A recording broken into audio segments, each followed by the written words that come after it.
नमस्कार मित्रों, आप सभी को स्पिरिचुअल नॉलेज चैनल पर और एक नई कंटेंट के साथ स्वागत है। भगवान श्री कृष्ण कहते हैं कि अगर जीवन में सफल होना है अथवा कुछ हासिल करना है, इसके लिए आपको कड़ी मेहनत अवश्य करनी होगी। लेकिन केवल मेहनत ही काफी नहीं है। सबसे पहले आपको जानना होगा किस तरीके से अपने लक्ष्य को पूरा करना है। तभी आप सही मार्गदर्शन के साथ सफलता पा सकते हैं। इसलिए हम आपके लिए लेकर आए हैं यह वीडियो अच्छे लगे तो चैनल को सब्सक्राइब कीजिए और एक लाइक अवश्य दबाएं। आपका एक लाइक हमें मोटिवेट करते हैं ऐसे वीडियो बनाने में। तो फिर शुरू करते हैं आज के वीडियो। मित्रों, इस संसार में दो तरह का इंसान रहता है। एक है सरल इंसान और दूसरा है जटिल इंसान। और इस प्रकार सरल इंसान को लोग दुर्बल मानते हैं। ऐसे अगर देखा जाए तो पानी भी सरल है और हवा भी सरल है और जिधर चाहे बहता रहता है। और इतना ही सरल है कि आप इसे किसी भी आकार में ढाल सकते हो। परंतु यही पानी अगर उसका वास्तविक रूप में आते हैं तो क्या होते हैं? यही साधारण सा पानी ऐसे एक विशाल धारा बन सकता है जो उनके रास्ते में आने वाला पत्थर को भी टुकड़ा कर देते हैं। यही हवा ऐसे एक घूर्णाबत में तब्दील हो सकता है जो इस संसार की विनाश ला सकते हैं। इसलिए जो व्यक्ति सरल है उनकी सरलता को सम्मान कीजिए और उनको प्यार दीजिए। खेल खेलना किसको नहीं अच्छा लगता है। हम लोगों में जब भी किसी कोई खेल खेलने की मौका मिलता है तो हम भी अवश्य खेल में भागीदारी लेते हैं। हम जानते हैं कि खेल का मैदान पर दो तरह का व्यक्ति रहते हैं। एक जो खेल में भागीदारी लेते हैं और दूसरा है जो उस खेल को देखते हैं। और यही लोग खुद का दल जीतने में उच्छ्वास प्रकाश करते हैं और हारने से दुखी हो जाते हैं। लेकिन आप तो जानते हैं वास्तव में विजयी कौन होता है। जो लोग खेल में भागीदारी लेते हैं वही विजयी होते हैं। अभी आपको यह तय करना है कि आप खिलाड़ी बनने चाहते हो न कि दर्शक बनना ही श्रेय मानते हो।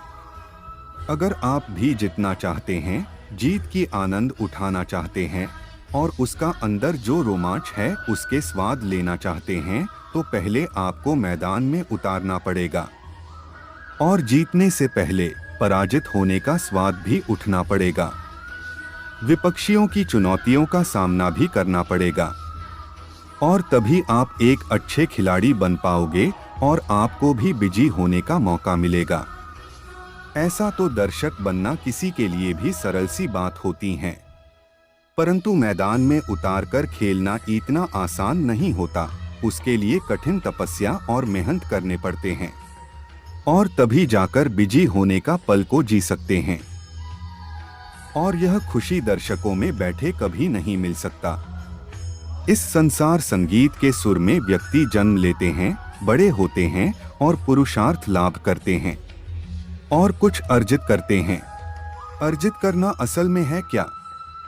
आप कहेंगे कि धन, अर्थ, संपत्ति, मकान यही अर्जित होता है। इसके अलावा और क्या अर्जित कर सकता है? लेकिन वास्तव में ज्ञान, संतुष्टि और दूसरे के साथ व्यवहार यही है असली अर्जन। क्यों? क्योंकि जब आप इस दुनिया को छोड़कर जाएंगे तो उस समय आपके पास आपका धन, संपत्ति, मकान अलविदा कहने नहीं आएंगे। आएगी तो आपका रिश्तेदार, आपके शुभचिंतकों जिससे आपका व्यवहार अच्छे थे। इस दुनिया में ज्यादातर लोग धन, अर्थ, संपत्ति अर्जित करते हैं, लेकिन श्रेष्ठ इंसान उनको ही कहलाते हैं जिसका ज्ञान, संतुष्टि और व्यवहार अच्छा होता। अगर आप सब अर्जित करना चाहते हैं तो फिर आप भी ऐसा ही कीजिए और प्यार से बोलिए हरे कृष्णा। इस संसार में ऐसे एक लड़ाई है जो शुरू से आज तक चलते आ रहा है और भविष्य में भी चलेगा। और वह है पाप और पुण्य के साथ लड़ाई, सत्य और असत्य के साथ लड़ाई।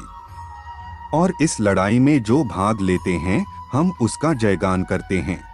और जो जयगान करते हैं उसका भी एक विशेष भूमिका रहते हैं। जब भी कोई योद्धा लड़ाई के मैदान में थक जाते हैं, दुर्बल हो जाता है और हार के सामने होता है, तब उसका जय जयकारे करके उसका अंदर की साहस को बढ़ाया जाता है और उसको उत्साहित किया जाता है, और इससे उत्साहित होकर वह क्षण में हारते हुए लड़ाई को आगे तक लेकर जाते हैं। जब प्रभु श्री राम ने लंका अभियान के लिए तैयारी कर रहा था, उसी समय एक छोटी प्यारी सी गिलहरी अपने क्षमता अनुसार मुंह में मिट्टी लेकर सेतु बनाने में मदद कर रहा था। तब प्रभु श्री राम ने सबसे बोला कि देखो, यह गिलहरी केवल मदद ही नहीं कर रहे हैं, सबको उत्साहित भी कर रहे हैं, सबको प्रेरित भी कर रहा है। और वह गिलहरी भी तब कहते हैं, अगर मैं इतना छोटा होकर भी मदद कर सकता हूँ तो आप लोग क्यों नहीं कर पाएंगे? इतने सारे लोग मिलेंगे तो क्या नहीं कर पाएंगे? और यही है वह सभी लोगों का महत्व, जो लोग लड़ाई के मैदान में जयकारे करते हैं, उत्साहित करते हैं, प्रेरणा देते हैं। यह वही लोग हैं जो एक योद्धा के अंदर लड़ाई को जीतने के लिए सामर्थ्य और उत्साह पैदा करते हैं। इस जीवन में जब भी हमारा सामने सुख अथवा दुख आते हैं तो हम इसके लिए किसी न किसी को जिम्मेदार ठहराते हैं, है ना?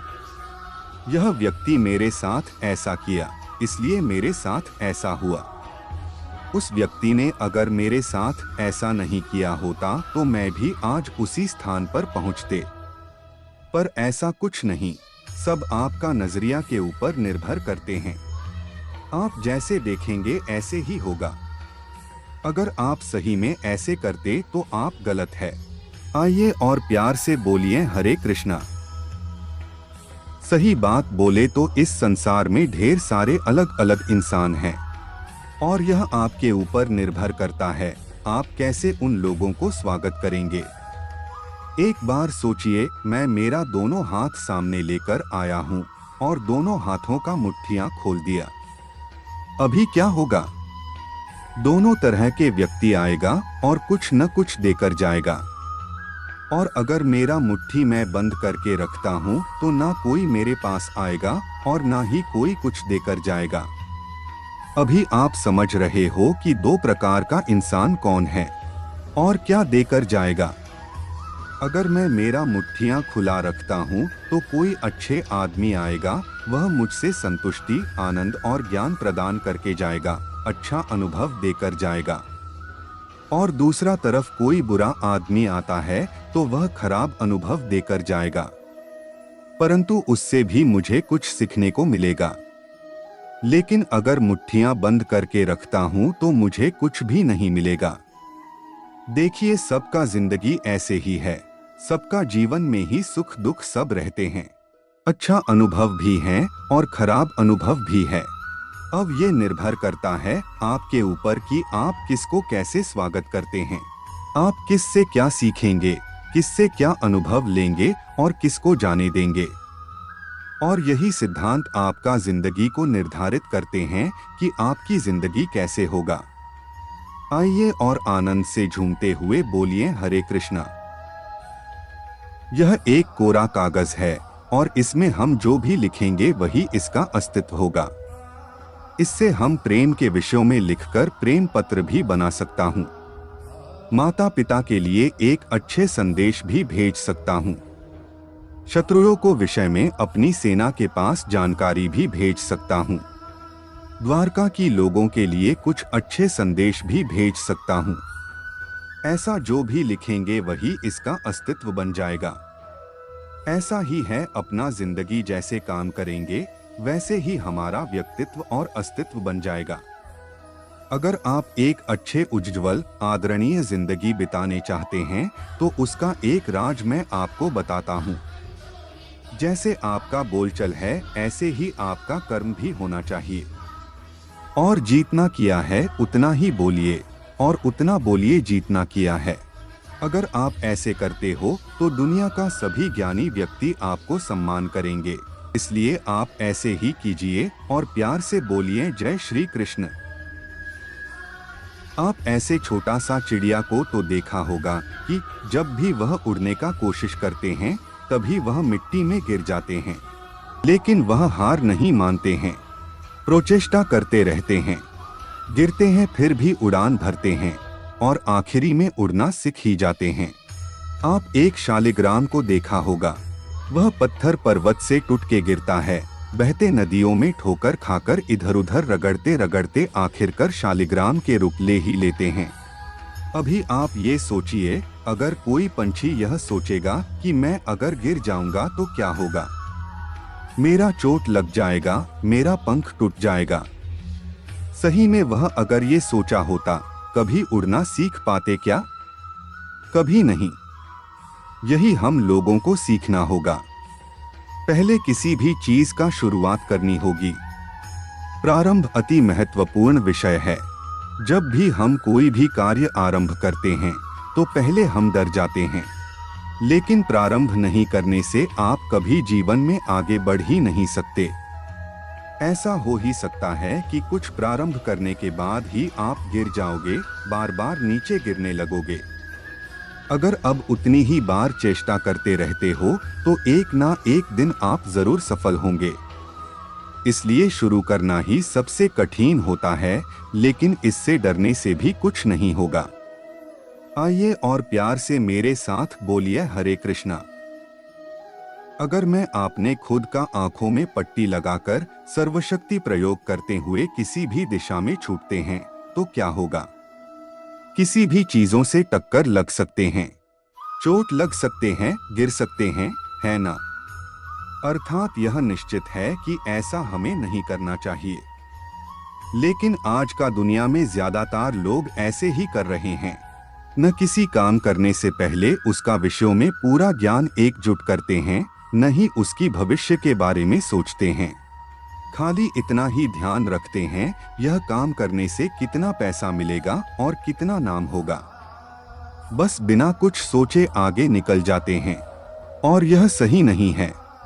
किसी भी काम करने से पहले उस कार्य के विषय में पूरा जानकारी इकट्ठा कर लेना चाहिए और यह भी समझ लेना चाहिए कि यह काम करने के लिए आपका दिल और दिमाग सहमत है या नहीं। अगर नहीं है तो पहले वह सहमति बनाएं और उसके बाद ही वह कार्य पर आगे बढ़िए। और अगर आप ऐसे करते हैं तो आपका जीवन में सफल होने का संभावना बहुत अधिक हो जाएगा। और आप ऐसा ही कीजिए और प्यार से बोलिए जय श्री कृष्ण। इस संसार का सबसे बड़ा योद्धा कौन है? कोई बोलेगा अर्जुन, कोई बोलेगा भीम, तो कोई बोलेगा हनुमान। परंतु इस संसार का सबसे बड़ा योद्धा आपके मन के अंदर है। वह व्यक्ति सबसे आगे निकलता है जो अपने मन की कमियां जान सकते हैं, उनकी खुद का क्या गलती है वह समझ सकते हैं और उससे उभरने का प्रयास करता है और उससे विजय पाते हैं। और जो व्यक्ति ऐसा करना सीखते हैं, इससे विजय पा सकते हैं, वही है सबसे शक्तिशाली, सबसे ज्यादा वीर, सबसे ज्यादा पराक्रमी व्यक्ति। हम सब दुनिया को तो बदलने का प्रयास करते हैं, लेकिन उसके लिए शुरुआत अपने से ही करना पड़ेगा। खुद को दोष मुक्त करना पड़ेगा। अगर इंसान खुद को दोष मुक्त कर पाएगा तो यह दुनिया अपने आप ही दोष मुक्त हो जाएगा, है ना? तो फिर ऐसे ही खुद को दोष मुक्त कीजिए और प्यार से बोलिए जय श्री कृष्ण। मनुष्य का जीवन हमेशा न्याय और अन्याय के बीच में भटकते रहते हैं। हर एक व्यक्ति को ही लगता है कहीं न कहीं उनके साथ अन्याय हो रहा है।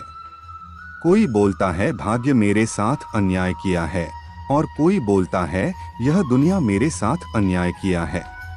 और यह सब लोग न्याय विचार के लिए किसी विचार व्यवस्था पर अपने बात रखना चाहता है और इसलिए कभी इस न्यायालय पर जाते हैं तो कभी उस न्यायालय पर जाते हैं। लेकिन सही बताओ तो इस दुनिया के सबसे बड़ा न्यायालय आपके खुद के पास ही है और वह है आपका मन। आपका मन ही है दुनिया का सबसे बड़ा न्यायालय। इसको सब अच्छे से पता है कौन सही है और कौन गलत, क्या सच है और क्या झूठ है, और क्या शुभ और क्या अशुभ, इनको सब कुछ पता है। अगर कोई इंसान उनकी मन की सुने तो उन्हें खुद को ही पता चल जाएगा कि वह क्या सही किया और क्या गलत किया। हर दिन में एक बार हो सके तो रात में सोने से पहले अपना खुद को ही प्रश्न करें कि आज पूरा दिन में आप क्या सही किए हैं और क्या गलत किया है। आपका मन सही विचार उसी समय पर कर देगा। आइए और प्यार से मेरे साथ बोलिए हरे कृष्णा। आप कभी भी जीवन में कोई पत्थर को तोड़कर बहता हुआ नदी देखे हैं?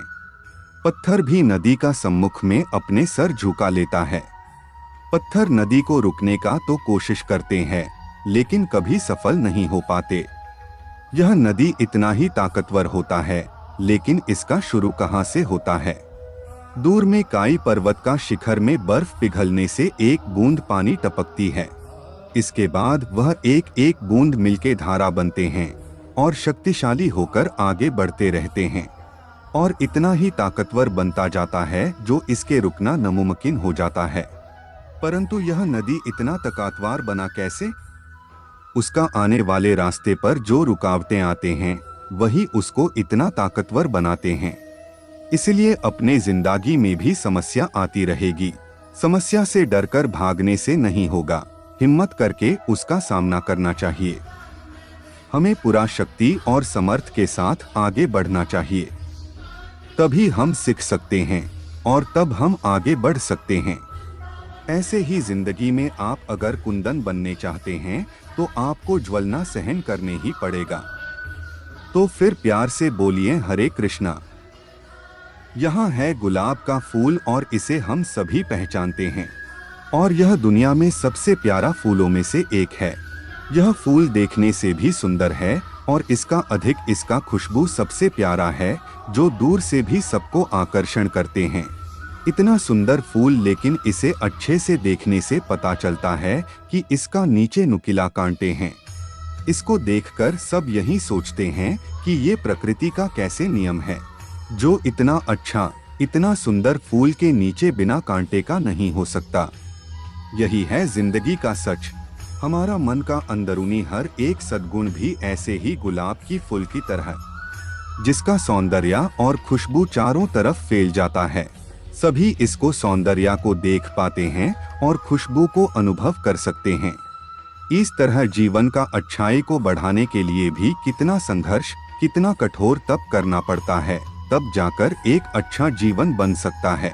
ऐसा ही आपका जीवन में भी अगर कांटे जैसा ढेर सारी चुनौती का सामना करना पड़े तो आप रुकिए मत, चलते रहिए, आगे बढ़ते रहिए। और एक बार आपके अंदर की सुंदरता विकसित हो जाए तो पूरा दुनिया इसका सौंदर्य देखेगा और आकर्षक होकर आपके पास आएगा, और आप यह सुंदर मन के साथ प्यार से बोलते रहेंगे हरे कृष्ण। कान्हा का बंसुरी का यह धुन और संगीत किसका पसंद नहीं है? हर किसी को बहुत अच्छा लगता है, लेकिन यह धुन आते कहां से? कोई बोलेगा यह श्री कृष्ण के अंतर से आते हैं। सही बात है, यह धुन हृदय से निकलते हैं और प्रकट होते हैं ये बांसुरी के माध्यम से। इस बांसुरी के देखिए, इसका हर एक छेद को देखिए। हर छेद से अलग अलग धुन के साथ अलग अलग संगीत निकलाते हैं।